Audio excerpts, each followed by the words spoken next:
Yeniden merhaba. Son zamanlarda moda olan sözcük farkındalık hakkında konuşalım istiyorum. Farkındalık yargısız bir şekilde şimdiki ana odaklanmak için dikkati toplamak anlamına gelir. Ana odaklanmak, geçmişi ya da geleceği düşünmeden öylece kalabilmek, bu ne kadar mümkün? Yapabiliyor muyuz? Yoksa deniyor, bir türlü geçmişin üzüntüsünden, geleceğin kaygısından kopamıyor muyuz? Bunu yapmak kolay mı? O kadar da kolay değil. Öğrenilebilir mi? Evet, öğrenilir. Bizler kaygılanmayı, korkuyu, bir şeyleri kontrol edememenin yarattığı endişeyi veya öfkeyi doğuştan bilmiyoruz. Yaşayarak, görerek öğreniyoruz. Kaygılanmayı öğrendiysek diğerini neden öğrenmeyelim ki? Sadece biraz üzerinde çalışmak, istikrarlı olmak yeterli olacaktır. Stres ve kaygı iki kardeş duygu. Bizi ya gelecekte ya geçmişte tutuyor. Halbuki farkındalık şimdi de vardır. Biraz daha irdeleyecek olursak farkındalığı 4 kategoride değerlendirebiliriz. 1. Duyguların farkındalığı. Ne geçmişte ne gelecekte o anda yaşadığın duyguya odaklanarak ne hissettiğini fark etmektir. 2. Beden farkındalığı. Hisler bedende olur ve beden en bilge yerimizdir. Bedenin duyguları nasıl kodladığını fark etme becerisi olarak da tanımlayabiliriz. 3. İlişki farkındalığı. Aile, eş, çocuklar ve yakın çevreyle yaşadıklarını irdeleme ve bunu idrakle fark etme sürecidir. 4. Davranış farkındalığı. İlişki sırasında yaşananlar, bunların yarattığı duygusal, bedensel izlenimlerin, iz düşümlerinin davranışlara yansımasıdır. Bütün aşamalar sırayla gözükse de hepsi birbirinin içinde işleyen bir bütündür. İnsan haz bazlı yaşama eğiliminde olduğu için genellikle acıdan kaçar. Onunla yüzleşmek, yaşadıklarını değerlendirirken okları kendine çevirmek pek de hoşuna gitmez. Karşıdakini suçlamak daha kolaydır. Birileri sana bir şey yapıyordur, sen mağdur olan, kurban edilensindir.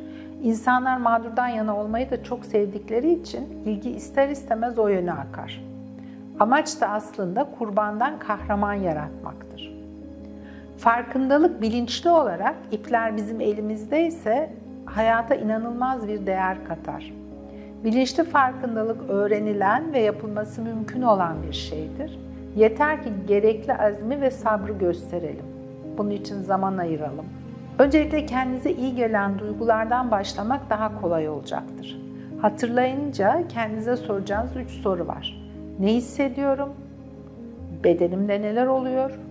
Böyle olunca hangi davranışları sergiliyorum? Bunları düşünüp bulmak, objektif bir bakış açısıyla değerlendirip cevapları ben diliyle yazmak ve nötr bir bakış açısıyla sonuç çıkarmak önemli. Bir örnek verecek olursam, İletişim kuramadığınız ya da kendinizi ifade edemediğinizi düşündüğünüz bir durum veya kişi var ve sürekli aklınızda dönüp duruyor. Malum olduğu üzere bu yorucu ve sıkıcı bir şey. Birkaç dakikalığına gözlerini kapatıp olayı hatırlattığında ne hissettiğini soruyorsun. Cevap da kızgınlık olsun. Bu birinci adımdı. İkinci adımda kızgınlığını eline aldın. Bakıyorsun, bedeninde bunun yerini buluyorsun. Kızgınlığını diyelim ki kalbinde hissettin, elini oraya koyup kendinle kızgınlığın üzerinde bir sohbetle devam ediyorsun.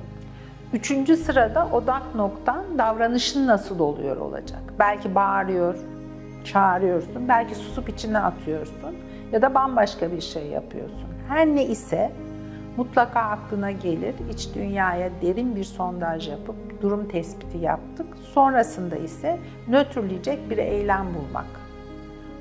4 boyutta da enerjiyi çalıştıracak olan aslında eylem bulmak. Yani farkındalık kaslara geçer ve hayata akmaya başlar.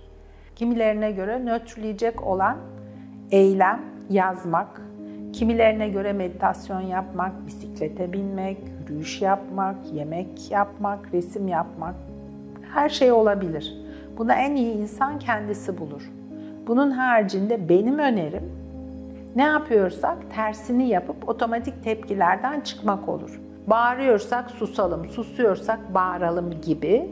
Başlangıçta yapması zor ama sonuçları şaşırtıcı oluyor. Deneyimle sabittir. Bunda ustalaşınca geçmişten gelen hangi olumsuzluk varsa onun duygusunu bulup biraz önce anlattığım adımları izlerseniz bir süre sonra nötrleşmeye başlar, daha net ve daha gerçekçi bir yaklaşımla olaylara ve kendimize yaklaşırız. Aslında irdelediğimiz dışarıdaki insanlar, durumlar değil, iç yolculuğuna bir adımdır. İşlevsel ve uygulaması kolay, deneyip görebilirsiniz.